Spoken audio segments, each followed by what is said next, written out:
बचना अशिव से, शिव का सुमिरन कीजिए,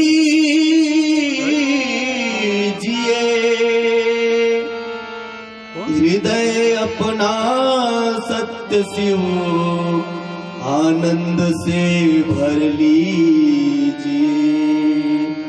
शिव का सुमिरन हर घड़ी करना कराना चाहिए। शिव का सुमिरन हर घड़ी करना कराना चाहिए, करना कराना चाहिए। यो शिव के संग से, यो शिव के संग से बचना बचाना चाहिए। शिव का सुमिरन हर घड़ी। मीठी मीठी ताली के बाद ताली, क्योंकि पता नहीं कब हमारी अंति भगवान के चरणों में लग जाए और भगवान का ध्यान हमारी तरफ आ जाए। हर घड़ी करना कराना चाहिए। शिव का सुमिरन हर घड़ी।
तिलक दीजिए, माला टोपी,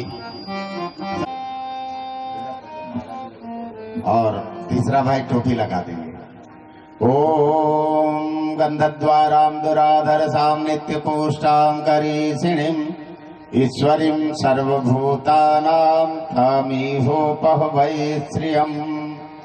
ओम चंदनस्य महत्पुण्यं पवित्रं पापनाशनम् आपदां हरते नित्यं लक्ष्मीस्तिष्ठति सर्वदा। ओम मंगलम भगवान विष्णु मंगलम गरुड़ध्वज मंगलम पुंडरीकाक्षो मंगलायतनो हरि। ओम चंदनस्य महत्पुण्यं पवित्रं पापनाशनम् आपदां हरते नित्यं लक्ष्मीस्तिष्ठति सर्वदा। ओम त्र्यंबकं यजामहे सुगन्धिं पुष्टिवर्धनम् उर्वारुकमिव वन्धनान् मृत्योर्मुक्ष्यमामृता। आदरणीय श्रीमान टोली नायक जी कार्यक्रम संचालन शुरू करें। हम माइक सुनते हैं। धन्यवाद। गुरु ईश वंदना। गुरु ईश वंदना। आइए सभी आज एक साथ कमर गर्दन सीधी करके बैठे, प्रणाम मुद्रा में बैठे, भाव भरी गुरु ईश वंदना के माध्यम से आज का यज्ञ कर्मकांड प्रारंभ करते हैं। साथ ही वाणी की देवी माता सरस्वती, धन की देवी माता लक्ष्मी और यह व्यासपीठ भगवान व्यास को समर्पित करते हुए गुरु ईश वंदना। ओम ब्रह्मानंदम परम सुखदम केवलम ज्ञानमूर्तिम द्वन्द्वातीतं गगन सदृशम् तत्त्वमस्यादिलक्ष्यम् एकं नित्यं विमलमचलं सर्वधी साक्षिभूतं भावातीतं त्रिगुणरहितं सद्गुरुं तं नमामि। अखंडानंद बोधाय शिष्य संतापहारिणे सच्चिदानंद रूपाय तस्मै श्री गुरवे नमः। लक्ष्मीर्मेधाधरा पुष्टिः गौरी तुष्टिः प्रभाधृतिः एताभिपाहितनुभिः अष्टाम्भिर्मां सरस्वती। सरस्वत्यै नमो नित्यं भद्रकालै नमो नमः। वेद वेदांत वेदांग विद्यास्थाने वच माता स्वदीय पदपंकज भक्ति उक्ता एतां भजन्ति निखिला न परान् विहाय। ते निर्जरत्वमिहयाति कलेवरेण भुवनि वायु गगना भुवि निर्मितेन।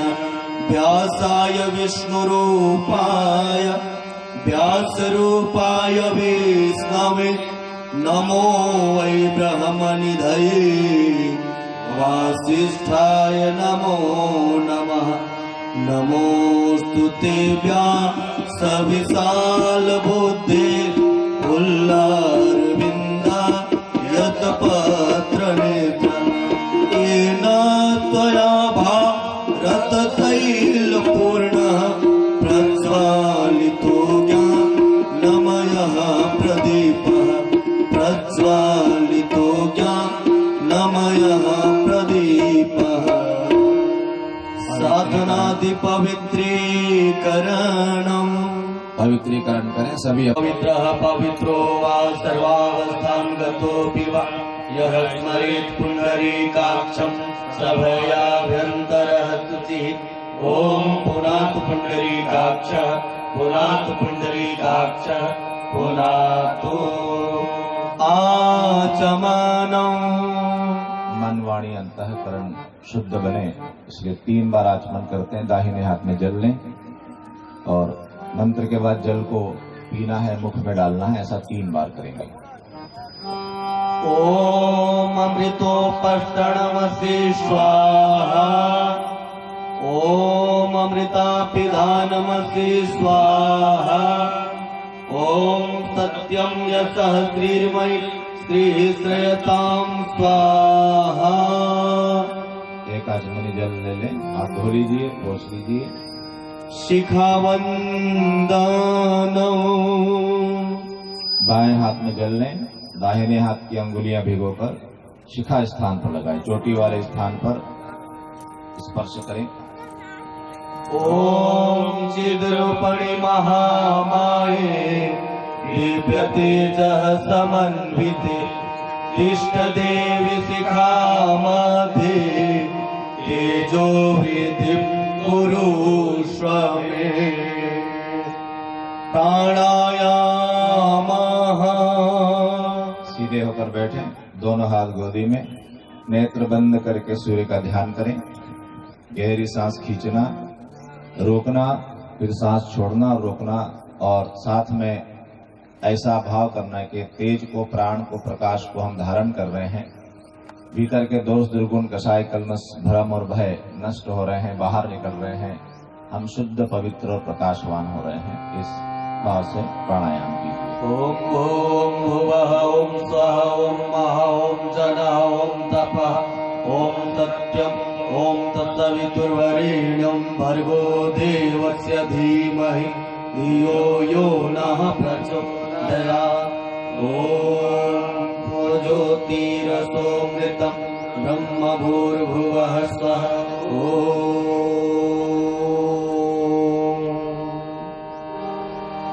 न्यासः। न्यास के लिए बाएं हाथ में जल लें, दाहिने हाथ की अंगुलियां उसको डुबाएं। शरीर के अलग अलग इंद्रियों को स्पर्श करते हैं। इन इंद्रियों का पवित्र उपयोग करेंगे, इन इंद्रियों से अच्छे काम करेंगे, कोई अपवित्र कार्य न करेंगे। ऐसा संकल्प अब होना चाहिए और ऐसा हमको ध्यान भी रहना चाहिए। लीजिए। ओम वांग में आसेस्तु, ओम नसुर में प्राणो अस्तु, नासिका के दोनों छिद्रों को, ओम अक्षोण में चक्षुरस्तु, दोनों नेत्रों को, ओम कर्णोर में स्त्रोत्रमस्तु, दोनों कानों को, ओम बाहुर में बलमस्तु, दोनों बाहों को, ओम उर्वोर में ओजो अस्तु, दोनों जंघाओं को, ओम अरिष्ठानि मिंगानि तनुस्तन्वा में सह संतु। समस्त शरीर पर पृथ्वी पूजन। धरती माता का पूजन करते हैं। धरती माता का जब पूजन करते हैं तो हमको दो संकल्प लेना चाहिए। जो धरती माता हमको इतना कुछ देती है, अन्न, जल, वस्त्र, ज्ञान, सुख, सुविधा के साधन, और विशेष रूप से जबकि हम खेती बाड़ी से जुड़े हुए हैं तो धरती माता का विशेष हमको ध्यान रखना चाहिए। तो क्या करें? पर्यावरण को अच्छा रखिए। पर्यावरण को अच्छा रखना है, मिट्टी, पानी, हवा गंदा ना हो, खराब ना हो, बिगड़े नहीं। तो हमको क्या करना चाहिए? ऐसे पदार्थों का उपयोग नहीं करें जिससे प्रदूषण फैलता हो। और उसमें सबसे पहला प्रदूषण सबसे सामने जो दिखाई पड़ रहा है, वो क्या दिखाई पड़ रहा है? आपको दिखाई पड़ रहा है? क्या है? प्लास्टिक। प्लास्टिक सबसे खतरनाक चीज है धरती के लिए, मिट्टी के लिए। और हम इतना आसपास से प्लास्टिक फैला रहे हैं और इतनी गंदगी मचाने वाला है। ये आपकी नदियों में जाएगा, तालाबों में जाएगा, मिट्टी में दबेगा और ये सब यहां से वहां तक प्रदूषण फैलाएगा। आपको पता है कि हमारे ब्लड में प्लास्टिक के टुकड़े आ चुके हैं। प्लास्टिक इतना आ गया है कि हमारे खून में भी प्लास्टिक के टुकड़े पहुंच गए। और ये क्या हाल करेंगे, इसलिए आप देख रहे हैं बीपी बढ़ रहा है, हार्ट पेशेंट बढ़ रहे हैं, ये जोड़ों में दर्द आ रहा है। इसका कारण क्या है? इसका कारण यह है कि ये प्लास्टिक जो है इतना, क्योंकि हमको लगता है कि हमने गिलास में पानी भर के पिया और फेंक दिया, बोतल में पानी पिया, तो ये बोतल का पानी जो है बड़ा हानिकारक है। प्लास्टिक जो है रसायन है, रसायन धीरे धीरे घुलता जाता है और हजारों और सैकड़ों साल तक ये सड़ गल के मिट्टी में नहीं मिलेगा, जहर छोड़ता रहता है। तो जहां भी कोई कार्यक्रम हो, आपके घर में भी यदि कार्यक्रम हो, तो प्लास्टिक की चीजें ये डिस्पोजल विशेषकर बिल्कुल उपयोग न करें, है ना। यहाँ भी उपयोग हो रहा है, नहीं होना चाहिए, गलत बात है।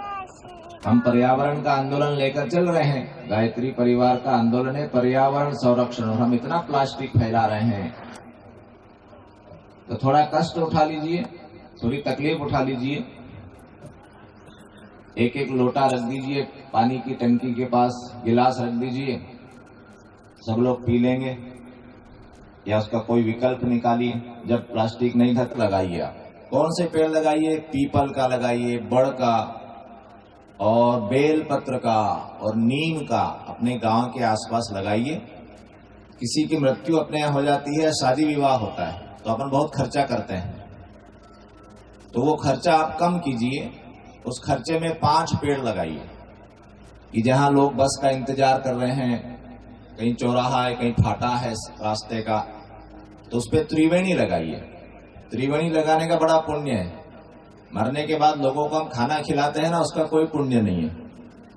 खाना उसको खिलाओ जिसको खाना मिल नहीं रहा है। किसी भी चीज को करने का पुण्य कब है? जब उसकी आवश्यकता है और तब हम करते हैं, है ना।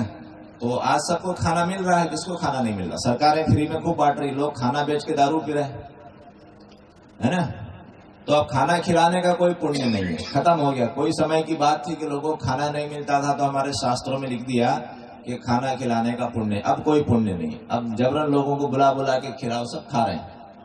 केवल वही, उसको ही खाना नहीं मिल रहा है जो महा आलसी है, जो खाना लेने भी जा नहीं सकता, वो है ना। या कोई विपत्ति आ जाए, कोई आपस ऐसी आ जाए और खिलाए तो अच्छी बात है। तो क्या करेंगे? उस पैसे से आप पेड़ लगाए, त्रिवेणी लगाइए, पीपल, नीम और बड़ एक गड्ढे में लगाइए, और बढ़िया सा लोहे का उसके आसपास एक ट्री गार्ड लगाइए। और थोड़ा ध्यान रखिए आते जाते, उसको पानी डाल दिया। बारिश, आपका तो वैसे जंगल का एरिया है, बहुत जल्दी पनपेंगे। तो ऐसे यदि आप 5 पेड़ लगा देते हैं, अच्छे घने पेड़ हो जाएंगे, उसकी छांव में जो भी आकर बैठेगा वो याद करेगा पेड़ लगाने वाले को, और उसका पुण्य आपको जरूर मिलेगा, आपके पितरों को जरूर मिलेगा। तो हर व्यक्ति को अपने जीवन में कम से कम 5 पेड़ इस तरह के लगाइए जो पर्यावरण की दृष्टि से बहुत अच्छे हैं, जो बहुत ज्यादा ऑक्सीजन प्रोड्यूस करते हैं और बहुत ज्यादा कार्बन डाइऑक्साइड शोषित करते हैं। तो ये जो पीपल की जात के जितने भी पेड़ होते हैं, पीपल है, बड़ है, गुलर है, जिसके पत्ते मोटे मोटे से होते हैं, बड़े बड़े पत्ते, ये मतलब गर्मी के दिनों में आप यदि पीपल या बड़ के नीचे जाएंगे तो आपको पानी की छींटे लगेंगे। वो इतना ज्यादा पर्यावरण में नमी पैदा करता है और हानिकारक गैसों को वो शोषित करता है और ऑक्सीजन ज्यादा देता है। तो ऐसा आप पेड़ लगाइए, तो ये धरती माता की बड़ी सेवा है। ऐसे काम कीजिए, सफाई रखिए। अपने आसपास के तालाब हैं तो महीने में एक दिन ऐसा निकालिए कि भाई सब लोग उसकी सफाई करें, या उसमें पैसा लगाइए, उसको गहरा करवाइए कि भाई अच्छा गहरा हो, बारिश के पहले अच्छा गहरा हो, साफ हो जाए तो नया पानी उसमें अच्छा वाला भरे। तो नदियों को साफ रखना, तालाब को साफ रखना, प्लास्टिक का उपयोग नहीं करना, और ऐसे पेड़ लगाना जिनसे जो लंबी आयु वाले हों और जो वातावरण को शुद्ध बनाते हैं। ये धरती माता की एक सेवा होगी, स्थूल पर्यावरण। दूसरा क्या है? सूक्ष्म पर्यावरण। जो सूक्ष्म वातावरण होता है जिसमें विचार चलते हैं, तो अच्छे विचार चलेंगे तो अच्छे लोगों को अच्छे विचार मिलेंगे। हम जो भी सोचते हैं वो सोचना हमारा कैसा होता है? जो आसपास विचार घूम रहे हैं वही हमको मिलेंगे और उसी के अनुसार हम सोचते हैं। अब हमारे जैसे कोई लोग आकर आपको एकदम नया विचार देते हैं तो बड़ा अजीब सा लगता है कि ऐसा भी कुछ होता है क्या? बिल्कुल होता है। पर अब चूंकि आप एक वातावरण में रह रहे हैं तो उसी वही के वही विचार घूम घूम के आते हैं, उससे बाहर हम निकल ही नहीं पाते। तो वातावरण को अच्छा बनाना जिसमें बढ़िया विचार आए, पॉजिटिव थिंकिंग हमारी हमको मिले, इसके लिए यज्ञ करना है। तो हर गांव में यदि सप्ताह में एक यज्ञ हो जाए, क्या करना है? इतना बड़ा टेंट लगाना नहीं लगाना, एक कुंड के आसपास जितना सामान है तो हमारे कार्यकर्ता भाई जो भी आप हैं जो कर सकते हैं वो करवाएं, और जो करवा सकते हैं वो व्यवस्था बनाएं कि जितने भी गांव हैं आसपास, उस गांव में सप्ताह में एक बार यज्ञ, मंदिर होगा कोई, वहां पर सप्ताह में एक बार सूचना कर दें, जो भी 25-50 लोग आ जाए यज्ञ कर दें। तो ये यज्ञ क्या करेगा कि वातावरण को शुद्ध बनाएगा, तो सबके मन अच्छे बनेंगे, बुरे विचार दूर होंगे, मेल मिलाप बढ़ेगा, बुद्धि परिष्कृत होगी। ऐसे तो सब जगह होना चाहिए, घर घर में होना चाहिए, बार बार होना चाहिए, लेकिन जैसी भी व्यवस्था बने होना चाहिए। तो हम क्या कर रहे हैं? स्थूल पर्यावरण और सूक्ष्म पर्यावरण दोनों को ठीक कर रहे हैं, है ना। ये विज्ञान है, ये जो हम आपको बता रहे हैं ये विज्ञान है। ये ऐसा कोई हवा में बात नहीं है कि चलो भाई कोई न कोई यज्ञ कर दो, कोई गायत्री माता है, कुछ पता नहीं क्या होता, नहीं क्या होता है हम बता रहे हैं ना आपको क्या होता है। तो मनुष्य का उत्कर्ष ऐसे ही तो होगा ना, कैसे होगा? मनुष्य का उत्कर्ष ऐसे ही होगा। देखो जो भी चीज पैदा होती है वो उसी रूप में नहीं रहती, आगे बढ़ती है ना, ऊंची उठती है। तो हमको भी आगे बढ़ना है। और आगे बढ़ना दो तरह से होता है। एक होता है बाहर की उन्नति, ये ठीक है हमारे माता पिता, हमारे दादा दादी बहुत गरीब रहे, मेहनत मजदूरी करके किसी तरह से खाने की व्यवस्था कर पाते थे, झोपड़ी में रहते थे, फिर हम आगे बढ़े, हमने कुछ और नया काम किया, हम पढ़े लिखे, फिर हमने अच्छा मकान बनाया, फिर बढ़िया हमने घर में व्यवस्थाएं बनाई, फिर और अगली पीढ़ी आई, उसने और अच्छा किया और कमाया। तो ये तो बाहर की उन्नति हो गई। लेकिन अंदर की प्रगति भी हो, हमारे विचार अच्छे बने, हमारे चिंतन अच्छा बने, हम अच्छे काम करें, जीवन को पवित्र बनाएं, तो दोनों चीजें साथ साथ बढ़ना चाहिए। यदि हम नहीं बढ़े तो क्या होगी? भाई किसी समाज में या किसी जाति में जन्म लेना हमारे हाथ में नहीं है। ठीक है, हम आ गए, तो अब आ गए तो वहां से हमको प्रगति करना है, ऊंचा उठना है। तो सनातन धर्म में क्या बताया गया है, भारतीय दर्शन में, कि भाई आप जहां हो वहां से और अच्छे बनो। आपके अंदर बहुत कुछ अच्छा बनने की संभावना और है, अभी आप बहुत बढ़िया बन सकते हैं हर एक के अंदर। और इतना अच्छा बनेंगे, इतना अच्छा बनेंगे कि एक समय परमात्मा स्वरूप हो जाएंगे। इसलिए हमने कुछ लोगों को भगवान कहा कि राम भगवान, कृष्ण भगवान, वो भी हमारे जैसे ही थे, लेकिन उन्होंने सीखा, समझा, जाना, जिम्मेदारी ली, काम हाथ में उठाया तो वो बन गए। तो हमारे अंदर भी वो संभावना है। तो उसी बात को ध्यान में रख के विधि विधान बनाए कि आप रोज बैठकर जप करेंगे, गायत्री मंत्र करेंगे, भगवान का नाम लेंगे, ध्यान करेंगे, तो क्या होगा? तो आपके अंदर एक स्पेस बनेगा, भगवान आपके जीवन में प्रवेश करे, उसकी तैयारी बने। यदि तैयारी नहीं है, व्यवस्था नहीं है, कोई मेहमान आपके घर आता है तो आप व्यवस्था बनाते हैं ना, घर को साफ सुथरा कर दो, घर को बढ़िया लीप दो, अच्छा बिस्तर लगा दो, अच्छा बैठने की कुर्सी रख दो, है ना। तो भगवान आएगा तो भगवान को बैठने की जगह परमात्मा चेतना अवतरित हो तो शुद्ध होना चाहिए। क्या होना चाहिए? शरीर शुद्ध होना चाहिए, मन शुद्ध होना चाहिए। तो जहां शुद्धता और सफाई होगी वहीं परमात्मा का अवतरण होगा। ये परमात्मा तो है, कहीं से आने वाला नहीं है।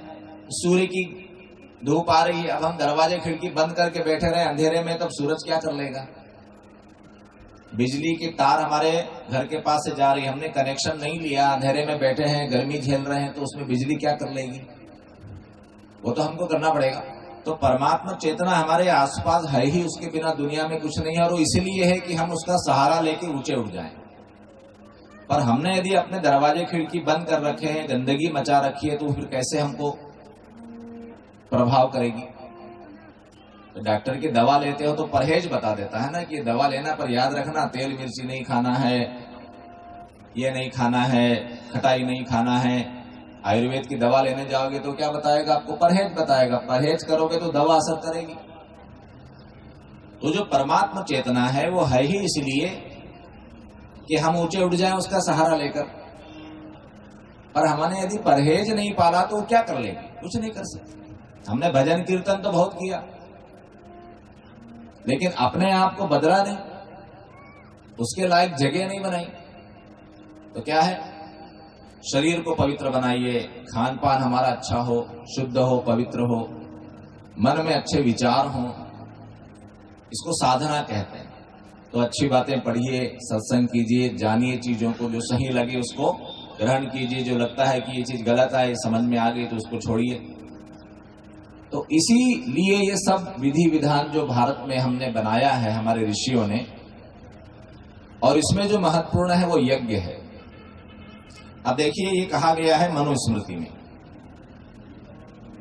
क्या कहा गया है कि गृहस्थ को 5 तरह के यज्ञ करना चाहिए। अपन सब लोग गृहस्थ लोग हैं। कौन से? अध्यापनम ब्रह्मा यज्ञ, पितृ यज्ञस्तु तर्पणम, होमो देवो बलि भवतो, नृ यज्ञोतिथि पूजनम। ये 5 महायज्ञ हैं। कौन से? ब्रह्म यज्ञ, पितृ यज्ञ, भूत यज्ञ, देव यज्ञ। 5 यज्ञ कौन कौन से होते हैं? ब्रह्म यज्ञ का अर्थ होता है ज्ञान का प्रसार करना, अच्छे पुस्तकों को पढ़ना, ज्ञान पढ़ना, समझना, और उसको ज्यादा से ज्यादा समाज तक प्रसार करना। घर घर में अच्छी पुस्तकें पढ़ी जाए, उन पे चर्चा हो, ऐसा सत्संग हो। आपके इस आश्रम में ये चीजें होती रहती। इसको बोलते हैं ब्रह्म यज्ञ, ज्ञान का प्रसार करना। पितृ यज्ञ करते हैं। पितृ यज्ञ का अर्थ होता है माता पिता की सेवा करना। जीवित माता पिता हैं तो उनकी सेवा करना, उनसे ऊंची आवाज में बात नहीं करना, उनका अपमान नहीं करना, उनका ध्यान रखना, भोजन का, दवा का, उनके कष्ट का ध्यान रखना। ये क्या है? माता पिता की सेवा। और मृत्यु हो जाए तो तर्पण और पिंडदान, श्राद्ध वगैरह करना। बुजुर्गों की मृत्यु हो जाती है तो क्या होता है? 12वें दिन हम क्या करते हैं? तर्पण करते हैं, पिंडदान करते हैं, श्राद्ध करते हैं, वो कर्म। और साल में 15 दिन आते हैं पितृपक्ष वाले। उन पितृपक्ष में अपने पितरों की जो तिथि है मृत्यु की, उस दिन उनके नाम से तर्पण, श्राद्ध वगैरह। ये महंगा काम नहीं है, लेकिन हम महंगा उसको बना देते हैं। कई लोग तो कोई मर जाए तो फिर वो जानवर मार के लोगों को खिलाना, ये गंदा काम नहीं करना, इससे थोड़ा पाप बढ़ जाएगा उनके सिर पर, है ना। तो ये क्या है?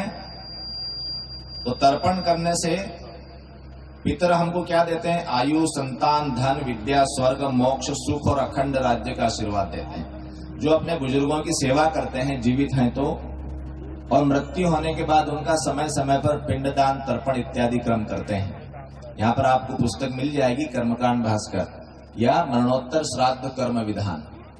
तो ज्यादा ना करें तो थोड़ा थोड़ा करें। हमारे कोई भाई को आप बुला लें, कैसे करना है, या तो आपको सिखा देंगे या आप उनसे करवा लीजिए। ये कोई बहुत खर्चे का काम नहीं है। इसको बोलते हैं पितृ यज्ञ। इसके बाद है देव यज्ञ। देव यज्ञ अर्थात देवत्व बढ़े वातावरण में, वातावरण में देव प्रवृत्तियां प्रबल बने। इसके लिए क्या करना है? इसके लिए पूजन और यज्ञ करना है। हमने पूजन यहां किया, वेद मंत्र बोले, देवताओं का आवाहन किया और यज्ञ किया। तो यज्ञ से क्या होता है कि इस वातावरण में देव तत्व प्रबल होते हैं, और जब देव तत्व प्रबल होंगे तो हमारे अंदर की जो अच्छी बातें हैं वो मजबूती से उठेंगी। बहुत से लोगों के मन में अच्छा कुछ करने का विचार बनता है, लेकिन उनको ये नहीं पता कि करें क्या। तो 10 दिन गणपति बैठा लिया, थोड़ा नाच गा लिए, फिर दुर्गा माता बैठा लिए, फिर कुछ नाच गा लिए, फिर कोई यात्रा निकाल दी, फिर चलो भगवान का हनुमान जयंती का भंडारा कर दिया। तो जितना पता है उतना वो कर लेते हैं, लेकिन उनको एक तो पता नहीं है कि हमको क्या करना चाहिए कि जिससे उसका प्रभाव मिले। दूसरा यह है कि अच्छे काम करने की इच्छा होती है, लेकिन हिम्मत नहीं बन पाती, कोई साथ नहीं दे रहा है, पता नहीं होगा कि नहीं होगा। तो ये क्यों होता है? क्योंकि वातावरण में आसुरी तत्व जब प्रबल होते हैं तो अच्छे विचार तो बनते हैं, पर उसको काम इंप्लीमेंट करने में, क्रियान्वित करने में भय बना रहता है। तो जब वातावरण में देव तत्व प्रबल होगा तो अच्छे लोग निकल कर आएंगे, वो काम करेंगे, उनको शक्ति मिलेगी, उनको आत्मबल मिलेगा, और अच्छे काम जब समाज में होंगे तो समाज अच्छा बनेगा। इसलिए क्या करना चाहिए? देव यज्ञ करना चाहिए। देव यज्ञ का अर्थ देवताओं का पूजन और हवन है। सभी विघ्नों का हरण करने वाले, दुख दूर करने वाले, सुख समृद्धि प्रदान करने वाले देव ही हैं। इसलिए हर घर में देवी देवताओं का नियमित रूप से हवन पूजन होना चाहिए। थोड़ा 15 मिनट जाप कर लीजिए, सप्ताह में एक आध बार यज्ञ कर लीजिए, है ना। अब भूत यज्ञ होता है। भूत यज्ञ किसे कहते हैं? भूत यज्ञ का अर्थ है अपने अन्न में से दूसरे जीवों के कल्याण के लिए कुछ भाग देना। जो भी हम अन्न का अर्थ है जो भी हमारे पास पदार्थ हैं, उसका एक हिस्सा दुनिया के दूसरे जीवों के कल्याण के लिए देना। जैसे कौवों के खिलाना, चींटी कीड़ों आदि के लिए अन्न निकाल कर रखना, गाय को खिलाना, कुत्ते को खिलाना, या जो ऐसे जीव हैं जिनको खाने पीने को नहीं मिल रहा, गर्मी का मौसम है, पानी की व्यवस्था नहीं है, कर देना। चिड़ियों को, पक्षियों को खिलाना। उनके, आपके यहाँ तो जंगल अच्छा है, लेकिन कहीं कहीं ऐसा है कि चिड़ियां बेचारी घोंसला नहीं बना पाती, है ना, वो परेशान होती है। तो उसके लिए घोंसला बनाने की व्यवस्था करना। गर्मी हो जाती है तो शहरों में पानी नहीं मिलता, पानी रखना। ये सब क्या है? ये भूत यज्ञ है। पेड़ पौधे लगाना, उनको बड़ा करना, ये भूत यज्ञ है। प्रकृति की रक्षा का ही एक प्रकरण है जिसको हमारे पूर्वज श्रद्धा और वैज्ञानिकता के साथ हमको सिखाए गए हैं। अब 5वां यज्ञ क्या है? अतिथि यज्ञ, दरिद्र सेवा। घर में जो अतिथि आए उनकी सेवा करना। तो पहला तो ये कि हमारे घर में अच्छे अतिथि आए। अतिथि का मतलब केवल रिश्तेदार नहीं होता। अतिथि का मतलब ये होता है कि जो भी अच्छे लोग समाज में हैं, जो अच्छा काम कर रहे हैं, जो तपस्वी हैं, जो विद्वान हैं, वो हमारे घर आए, हम उनको आमंत्रित करें, आइए साहब हमारे घर ना। लोग बोलते हैं ना साहब आपके चरण हमारे घर, तो उनके चरण पड़ने से फर्क पड़ता है? बिल्कुल पड़ता है। क्योंकि जो तपस्वी व्यक्ति है, जो विद्वान व्यक्ति है, उसके जो वाइब्रेशन निकलते हैं शरीर से, वो हमारे घर के वातावरण को प्रभावित करते हैं। कि हमारे आकर बैठे 10 मिनट 15 मिनट बैठे, आधा घंटा कुछ चर्चा हुई, तो ऐसे लोग जो तपस्वी जीवन जीते हैं, ईमानदारी का जीवन जीते हैं, लोक कल्याण के काम करते हैं, यदि ऐसे लोग हमारे घर आए तो हमारे घर के वातावरण पे उसका प्रभाव पड़ता है। फिर हम बच्चों को कहें बेटा चरण स्पर्श करो, बेटा भोजन करवाओ, पानी पिलाओ, चाय दो, तो बच्चों के अंदर अतिथि सेवा और दूसरों का सम्मान करने का भाव पैदा होता है। तो नई पीढ़ी को हम ये बात सिखाएं कैसे? और नहीं सिखाएंगे तो क्या होगा कि अभी तो हम थोड़ा बहुत मान रहे हैं, अगली हमारी पीढ़ी कुछ भी नहीं समझेगी, कह रहे सब फालतू बात। तो घर में यदि अच्छे लोग आएंगे नहीं तो हमारे परिवार में वो संस्कार कैसे बनेंगे, है ना? इसलिए हमारे यहाँ वो उक्ति बनी है कि भाई आपके पैर हमारे घर पड़ जाएं तो हम धन्य हो जाएं। उसका अर्थ ये होता है कि वो एक अपने साथ बड़ा वाइब्रेशन लेकर आते हैं, और वो वाइब्रेशन जो है वो तरंगे हमारे घर के वातावरण को बदलती है। और दरिद्र सेवा, कोई दीन दुखी दरिद्र है, उसकी सेवा करना, भोजन दे दो, वस्त्र दे दो, है ना, दीजिए उसको। अब उसकी कमी नहीं ढूंढना कि अरे ये तो ऐसा ही है, अरे ये तो वैसा है, होगा, उसकी आदत है, उसकी कोई वो है उस, लेकिन हमको लगता है कि हम इसके लिए कुछ कर सकते हैं तो कीजिए। तो ये चीजें करने से क्या होता है कि हमारी आत्मा का विकास होता है। ये हमारा मूल स्वभाव है,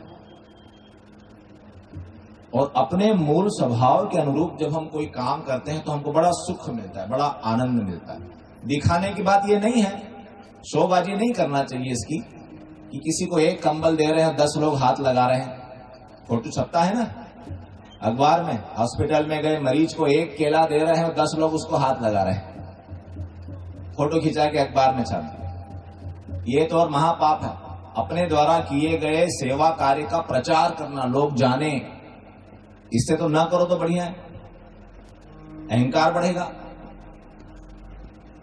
तो ये 5 यज्ञ हम सबको करते रहना चाहिए और मौका ढूंढते रहना चाहिए कि कहां पर हम किसी के लिए कुछ कर सकते हैं। तो ये जो चीजें हमारे धर्म में या भारत में बताई गई है, इससे क्या होता है, समाज व्यवस्थित बनता है, हमको अपनी जिम्मेदारी समझ में आती, सब एक दूसरे के प्रति जिम्मेदारी पूरी करते हैं और हमारे जीवन में आनंद बढ़ता है। अब ऐसा जीवन जब हम जीते हैं तो हमको मिलता क्या है? तो गुरुजन बोलते हैं 3 चीजें मिलती है आपको। लोक कल्याण का जीवन जीने, धर्म का जीवन जीने, धर्म परायण, है ना, धर्म परायण किसको कहते हैं? ये जो मैंने आपको चीजें बताई है कि धर्म को धारण करते हुए धर्म की धारणा के अनुसार जीवन जीने को धर्म परायणता कहते हैं। भले ही हम पूजा पाठ कम करते हो या हम और कोई धार्मिक गतिविधि में नहीं जा पाते हैं, लेकिन ये जो धर्म है हमारा, अपना कर्तव्य समाज के प्रति, प्रकृति के प्रति, संसार के प्रति, परिवार के प्रति, अपनी जीवात्मा के प्रति अपने कर्तव्य का पालन करना, इसको बोलते हैं धर्म धारणा। तो जो धर्म धारणा के अनुसार जीवन जीता है, धार्मिक जीवन जीता है। यहां धर्म का अर्थ है अपने कर्तव्य से, जो कर्तव्य परायण जीवन जीता है।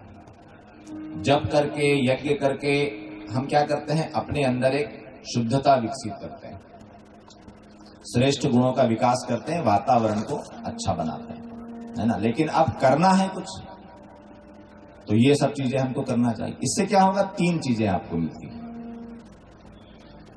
आत्मसंतोष, लोक सम्मान और देवी अनुग्रह।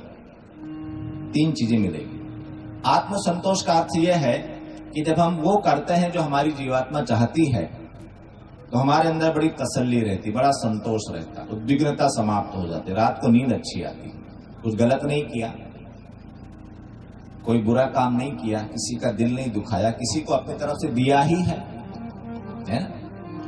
तो आत्मसंतोष, और आत्मसंतोष ही स्वर्ग है। स्वर्ग क्या है? आत्मसंतोष है कि नींद अच्छी आती है, स्वास्थ्य अच्छा है, पेट अच्छा, खाना अच्छा पचता है, और दूसरा क्या है, लोक सम्मान, समाज का सम्मान मिलेगा, हृदय से सम्मान मिलेगा। आप किसी पद पर नहीं हैं, आप पैसे वाले नहीं हैं, तो न तो पैसे के कारण सम्मान मिले न पद के कारण, क्योंकि पद के कारण जो सम्मान मिला, जिस दिन पद से नीचे उतर जाओगे कोई राम राम भी नहीं करेगा, यह किसी काम का नहीं। धन के कारण सम्मान मिल रहा है तो धन जिस दिन चला जाएगा उस दिन बेकार हो जाओगे। लेकिन आचरण और व्यवहार चरित्र के कारण जो सम्मान मिल रहा है वो जीवन भर मिलेगा। भले आपके पास धन रहे तो ठीक है, पद रहे तो ठीक है, न रहे तो ठीक है। लोक सम्मान, समाज सम्मान करेगा सच्चे हृदय से। और तीसरा क्या, देवी अनुग्रह। तो जो व्यक्ति धर्म परायण जीवन जीता है उसको जो देवी शक्तियां हैं, जो संसार की शुभ शक्तियां हैं, वो उसके आसपास लगी रहती है, वो उसकी रक्षा भी करती हैं और उसके संकल्पों को पूरा करने की व्यवस्था बनाती है कि इसने क्या संकल्प किया है। परम पूज्य गुरुदेव ने क्या संकल्प लिया, मनुष्य में देवत्व का उदय, धरती पर स्वर्ग का अवतरण। तो उनके इस काम को पूरा करने के लिए हिमालय से देवता धरती पर पैदा होने लगे। करोड़ों की संख्या में ऐसे लोग धरती पर आ गए जिनको कोई लेना देना नहीं, बेचारे दौड़ दौड़ के आ रहे हैं और अपना काम खराब कर रहे हैं, जेब का पैसा खर्चा कर रहे हैं, पेट्रोल अपने घर का लगा रहे हैं और दौड़ दौड़ के आ रहे हैं। यज्ञ हो रहा है, क्या मिलने वाला है? कुछ नहीं मिलने वाला। घर जाएंगे तो लोग दो बात सुनाएंगे कि घर का काम छोड़ के वहां क्या करने गए, गायत्री माता क्या कमा के रख जाएगी? ऐसे हजारों लोग मिलेंगे आपको। इतना बड़ा गायत्री परिवार है 10-12 करोड़ लोगों का, इसमें से कम 20-25 लाख लोग ऐसे हैं जो सक्रिय रूप से काम में लगे हैं। तो ये कौन लोग हैं? साधारण लोग हैं और अज्ञात रूप से व्यवस्थाएं बन जाती है। ऐसे ऐसे लोग जिनके पास अपनी कोई कमाई नहीं है, वो संकल्प ले रहे हैं कि हमको 100 कुंडी यज्ञ करना है और सब आ रहा है, धन भी आ रहा है, सहयोगी भी आ रहे हैं, सब चीजें जुट रही है और काम हो रहे हैं। क्योंकि जो धर्मपरायण व्यक्ति है, जब वो कोई संकल्प लेता है तो परमात्मा की शक्तियां उसका सहयोग करने के लिए जुट जाती है, क्योंकि उसका संकल्प छोटा नहीं होता, व्यक्तिगत नहीं होता, लोभ का संकल्प नहीं होता कि मुझे ये मिल जाए, मुझे ये मिल जाए, ऐसा नहीं होता। वो जब विश्व के कल्याण के लिए संकल्प करता है तो भगवान भी तो यही चाहता है ना कि परित्राणाय साधुनाम, अच्छे काम दुनिया में हो, लोग अच्छे बने।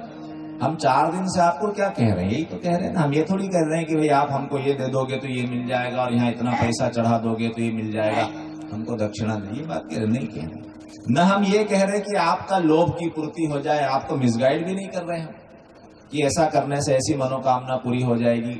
आपको भी कोई लालच देकर हम बहका नहीं रहे। तो हम आपको क्या बता रहे हैं कि आप अच्छे मनुष्य बनिए, यही बता रहे हैं और यही भगवान चाहता है, इसीलिए आप धरती पर आए हो। तो आपको सदगुरु की ओर से जो मार्गदर्शन आया है वही पहुंचा रहे हैं।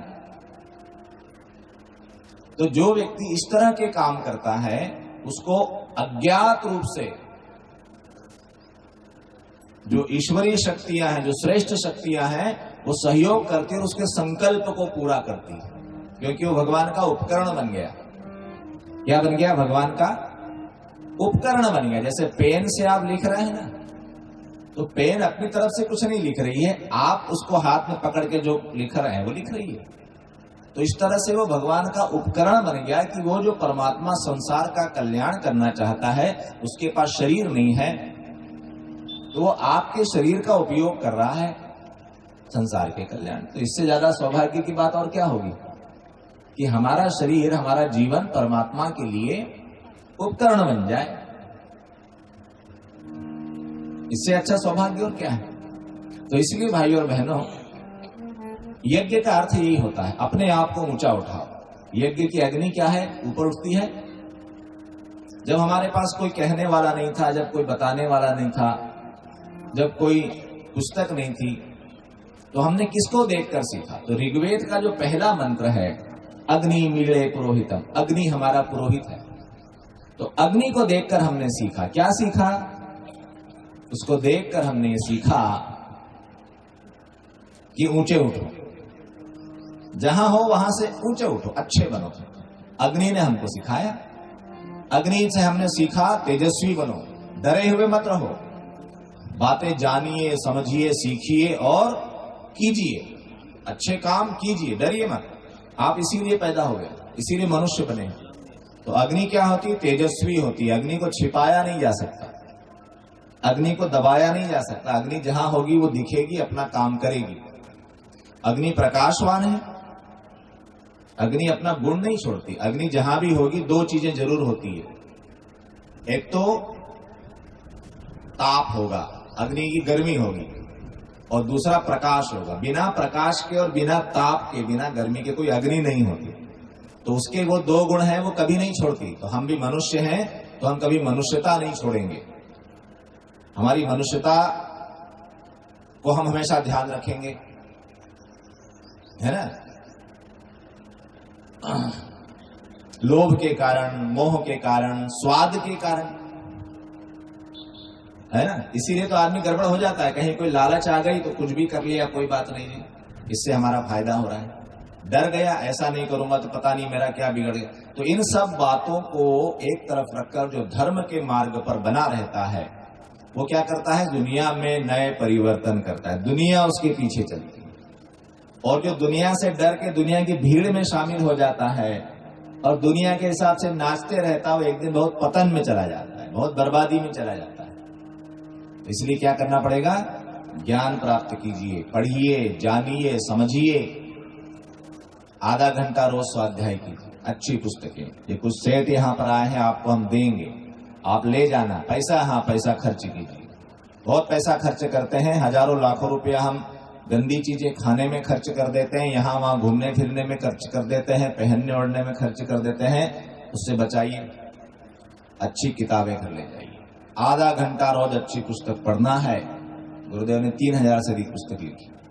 नियम बनाइए, नियम बनाइए। हम अंधकार में नहीं रहेंगे, हम अंधकार से बाहर आएंगे। हम खुली हवा में सांस लेंगे, हम जानेंगे। जब हम जानेंगे तो हम किसी के बहकावे में नहीं आएंगे, कोई हमको यूज नहीं कर पाएगा। जो अज्ञानी आदमी होता है भयभीत होता है, डरा हुआ होता है। तो डरा हुआ जीवन कब तक जियोगे। तो युग ऋषि ने ज्ञान युग की लाल मशाल को अवतरित किया है कि भगवान किस रूप में आएगा, ज्ञान युग की लाल मशाल। देख रहे हैं ना, ज्ञान के रूप में भगवान का अवतरण हुआ है इस युग में। क्योंकि बस सब चीजें हो गई, अब बस ज्ञान का अभाव है। ठीक है, तो धरती माता का हम पूजन करेंगे, लेकिन कैसे करेंगे, संकल्प के साथ। तो आज का दिन क्या है, पूर्णाहुति का दिन। और पूर्णाहुति का जो दिन है, ये संकल्प का दिन होता है कि हाँ साहब, अब हमको इतनी इतनी बातें समझ में आ गई, अब हम ये करना प्रारंभ करेंगे, है ना। चलिए पृथ्वी पूजन करें। मुख्य ओम चंदनस्य महापुण्यम पवित्रम पापनाशनम आपदामहर्ते नित्यं लक्ष्मी तिष्ठति सर्वदा रक्षा सूत्रधार किया जा रहा है। सभी आदिक साधक थोड़ी थोड़ी अक्षत पुष्प ले लीजिए, कमर गर्दन सीधी करके बैठिए। ओम तत्यामि ब्रह्मणा वन्दमानः तदा शास्ते यजमानो हविर्भिः अहेडमानो वरुणेह बोद्धरुषः समान आयुः प्रमोषीः। ओम मनुर्ज्योतिर्जुषतामांजस्य बृहस्पतिर्यज्ञमिमं तनोत्वरिष्ठं यज्ञवंशमिमं दधातु विश्वे देवासैः मादयन्तामों प्रतिष्ठा। ओम वरुणाय नमः आवाहयामि स्थापयामि ध्यायामि। अक्षत पुष्प को माथे से लगाए तत्पश्चात खाली तस्करी आपके पूजन की प्लेट होगा, समर्पित करें। सभी भाई बहन, सभी आदि साधक कमर गर्दन सीधी करके बैठे, हाथ जोड़ दे, भाव भरा कर भगवान की प्रार्थना। ओम कलशस्य मुखे विष्णु कंठे रुद्रः समाश्रितः मूले तस्थितो ब्रह्मा मध्ये मातृगणा स्मृतः कुक्षातु सागरा सर्वे सप्तदीपा वसुन्धरा ऋग्वेदो यथ यजुर्वेदः सामवेदो अथर्वणः अंगश्च सहिता सर्वे कलशन्तु समाश्रिताः अत्र गायत्री सावित्री शान्ति पुष्टि करी सदा त्वयि तिष्ठन्ति भूतानि त्वयि प्राणः प्रतिष्ठितः शिवः स्वयं त्वमेवासि विष्णु त्वं च प्रजापति आदित्या वसुः रुद्र विश्वे देवः सपैतृकः त्वयि तिष्ठन्ति सर्वे अपि यतः कामफलप्रदा तत्त्वप्रसादादिमं यज्ञं कर्तुर्मीहे जलोद्भवः सान्निध्यं कुरु मे देव प्रसन्नो भव सर्वदा दीपपूजनम्। देवमंच में दीपक स्थापित किया गया है, पूजन कर लें। बाकी लोग हाथ जोड़ लें। ओम अग्निर्ज्योतिर्ज्योतिरग्निः स्वाहा सूर्यो ज्योतिः ज्योतिः सूर्यः स्वाहा अग्निर्वर्चो ज्योतिर्वर्चः स्वाहा सूर्यो वर्चो ज्योतिर्वर्चः स्वाहा ज्योतिः सूर्यो ज्योतिः स्वाहा। ओम ज्योति पुरुषाय नमः। आवाहयामि स्थापयामि ध्यायामि। देववाहनम्।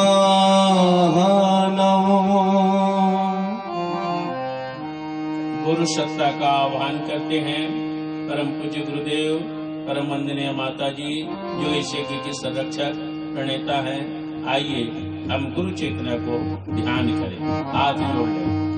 गुरु ही नैया गुरु खेवैया गुरु ही नैया गुरु खेवैया कर देते भव सागर पार कर देते भव सागर पार सद्गुरु तब बंधन काटे सद्गुरु तब बंधन काटे भक्तों का करते हो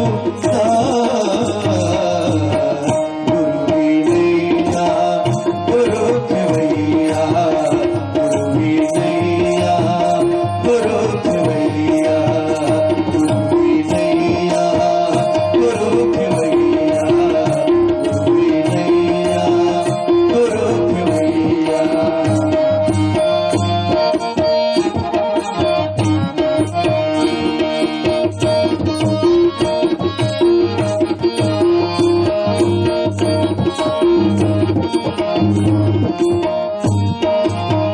गुरु सत्ता से जग संचालित शोभित चांद सितारे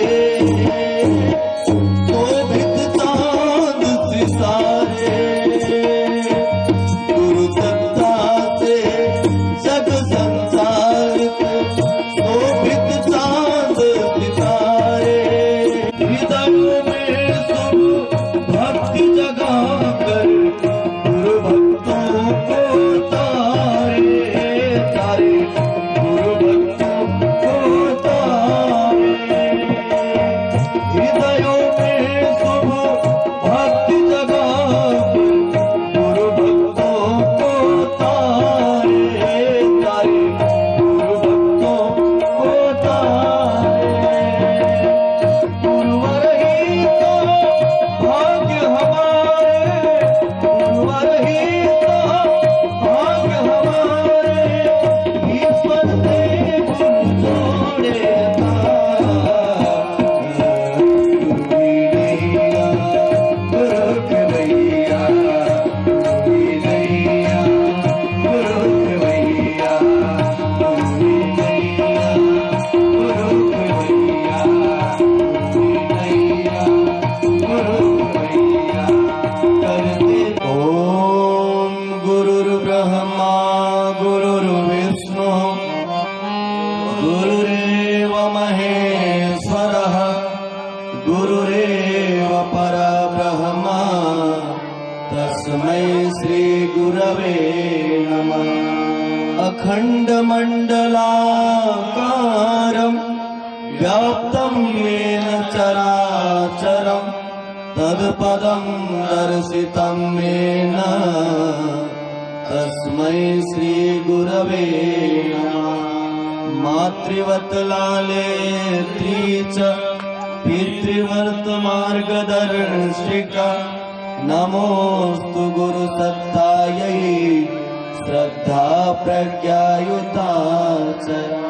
ओम श्री गुरवे नमः। आवाहयामि स्थापयामि ध्यायामि। माँ गायत्री आवाहनम्। सद्ज्ञान की देवी गायत्री माता का आवाहन देव मंच में करते हैं। सभी लोग पुनः अक्षत पुष्प ले लें।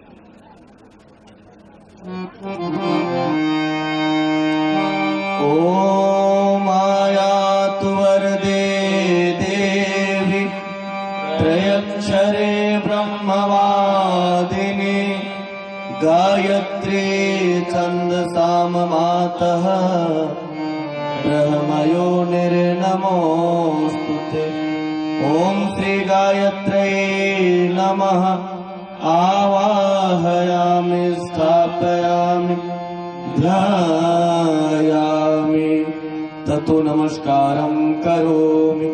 ओम स्तुता मया वरदा वेदमाता प्रचोदयन्तां पावमानि द्विजानाम् आयु प्राणं प्रजां पशुं कीर्तिं द्रविडं ब्रह्मवर्चसं मह्यं दत्त्वा व्रजत ब्रह्मलोकम्। सुनो गंगा गायत्री मैया लागो मैं तोरे पैया। सुनो गंगा गायत्री मैया लागो मैं तोरे पैया। दया माया ला दिया बनगा ओ मैया आए हो द्वार तुझरिया। दया माया ला दिया बनगा ओ मैया आए हो द्वार तुझरिया। सुनो गंगा गायत्री मैया लागो मैं तोरे पैया। सुनो गंगा गायत्री मैया लागो मैं तोरे पैया। दया माया ला दिया बनगा ओ मैया आए हो द्वार तुझरिया। दया माया ला दिया बनगा ओ मैया आए हो द्वार तुझरिया।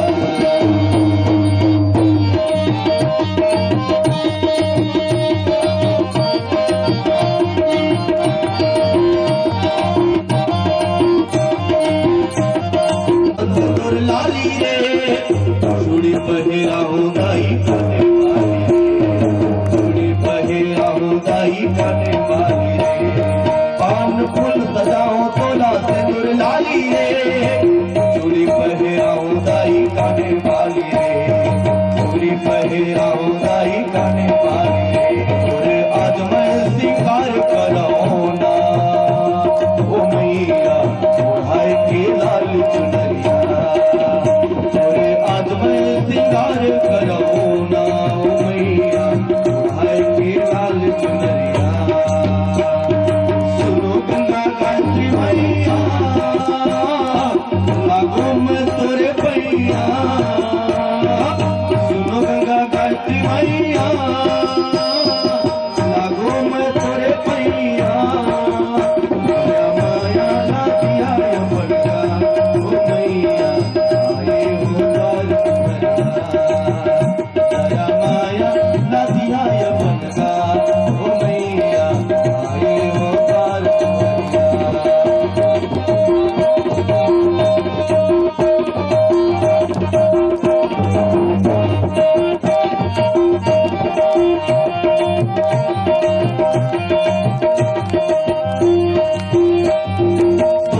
बुद्धि संहिताय श्रीमन्महागणाधिपतये नमः।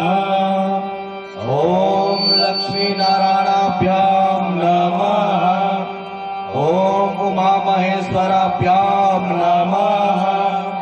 ओम वाणीर्नगरभाभ्यां नमः। ओम सचिपुनन्द्राभ्यां नमः। ओम मातृपितृचरणकमलेभ्यो नमः। ओम कुल देवताभ्यो नमः। ओम इष्ट देवताभ्यो नमः। ओम ग्राम देवताभ्यो नमः। ओम स्थान देवताभ्यो नमः। ओम सर्वेभ्यो देवेभ्यो नमः। ओम सर्वेभ्यो ब्राह्मणेभ्यो नमः। ओम सर्वेभ्यो तीर्थेभ्यो नमः। ओम तत्कर्म प्रधान श्री गायत्री देव्यै नमः। ओम पुण्यम पुण्याहम दीर्घमायुरस्तु। षोडशोपचार पूजनम।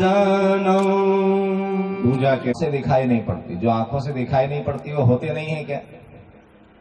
आपकी माँ आपसे प्रेम करती है, दिखाई पड़ता है। पत्नी आपसे प्रेम करती है, पति आपसे प्रेम करते हैं, दिखाई पड़ता है। दुख हो गया तो दिखाई पड़ता है कि कितने ग्राम दुख हुआ। 1.5 किलो दुख हो गया कि 500 ग्राम दुख हुआ, दिखाई पड़ता है? नहीं दिखाई पड़ता। लेकिन फिर भी है, होता है, अनुभव किया जाता है। तो और आगे बढ़ेंगे और आगे बढ़ेंगे तो वो भी अनुभव की चीज है। परंतु विराट इतनी है